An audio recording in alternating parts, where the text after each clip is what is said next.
चैत्र नवरात्रीत महिलांनी आवर्जून पाळा हे महत्वाचे 21 नियम. पूर्ण व्हिडिओ नक्की पहा. श्री स्वामी समर्थ. नमस्कार मित्र आणि मैत्रिणींनो. या वर्षी चैत्र नवरात्र 30 मार्च म्हणजेच गुढीपाडव्याच्या दिवसापासून चालू झालेली आहे.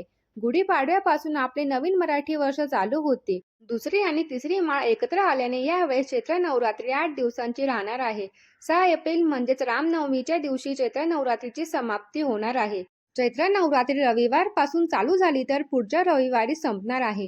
अशा या चैत्र नवरात्रीच्या 8 दिवसाच्या कालावधीमध्ये स्त्रियांनी कोणते नियम आवर्जून पाळायचे आहे ती सर्व माहिती या व्हिडिओत सांगणार आहे. त्यासाठी व्हिडिओ पूर्ण नक्की पहा. त्याआधी तुम्ही जर माझ्या चॅनलवर नवीन आहात तर चॅनलला सबस्क्राईब करा आणि व्हिडिओला लाईक करा. नवरात्रीमध्ये कुलदेवतेची आपल्या परंपरेप्रमाणे सेवा करण्यासाठी ही सुवर्ण संधी असते. चैत्र नवरात्रीत आपल्या कुलदेवतेची व इष्टदेवतांची मनापासून सेवा केल्याने त्यांचा आशीर्वाद प्राप्त होतो. चैत्र नवरात्रीमध्ये संपूर्ण पृथ्वी तलावावर देवीचा वास असतो. त्यामुळे यावेळेस जो व्यक्ती देवीची उपासना करतो तो खरा भाग्यवंत असतो. देवी त्याच्यावर प्रसन्न होते. नवरात्रीमध्ये देवीचे 9 रूपांची पूजा केली जाते. वर्षातून 2 प्रत्यक्ष नवरात्री येत असतात. एक म्हणजे चैत्र नवरात्री व दुसरी म्हणजे शारदीय नवरात्री. ही आश्विन महिन्यात येत असते. चैत्र नवरात्री ही आध्यात्मिक सिद्धी व मोक्ष मिळवण्यासाठी साजरी केली जाते. धार्मिक श्रद्धेनुसार नवरात्रीची सुरुवात अखंड दिवा व कलशाने चालू होते. चैत्र नवरात्री चालू झाल्यापासून तर संपेपर्यंत स्त्रियांनी आवर्जून हे नियम पाळायचे आहेत. नाहीतर चैत्र नवरात्रीमध्ये कितीही पूजापाठ केली, देवीची कितीही भक्ती केली तरी त्याचे फळ मिळणार नाही. ते कोणते आहेत ते मी तुम्हाला खाली सांगणारच आहे. त्याआधी मला कमेंटमध्ये तुमच्या कुलदेवतेचे नाव नक्की लिहा. बऱ्याच स्त्रियांना मंगल कलशाची स्थापना करायची इच्छा असते. त्यांच्यासाठी हा खूप शुभ मुहूर्त आहे.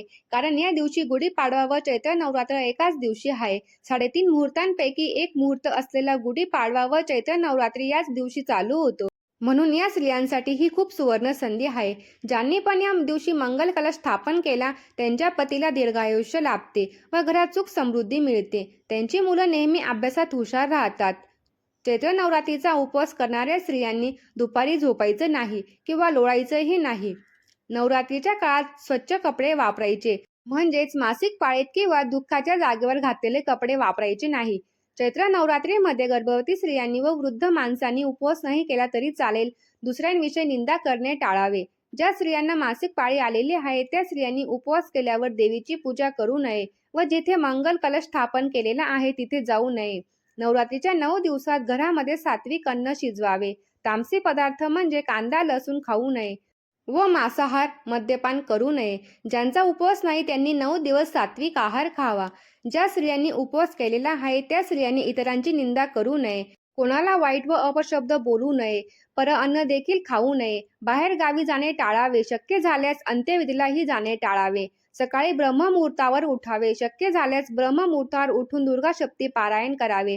पारायण करताना दिवसातून एकच पाठ करावा. पारायण करताना त्या पारायणाच्या पोथीला रोज नैवेद्य दाखवावा. नवरात्रीच्या काळात केस व नखे कापू नये. तसेच ब्रह्मचर्याचेही पालन करावे. चामड्याच्या वस्तू वापरणे टाळावे व काळे कपडे परिधान करणेही टाळावे. शक्य झाल्यास लाल, पिवळे व हिरव्या रंगाचे कपडे वापरावे. ज्यांनी नवरात्रीचा कलश स्थापन केलेला आहे किंवा अखंड दिवा प्रज्वलित केलेला आहे त्यांनी घराला कुलूप लावून बाहेर जाऊ नये.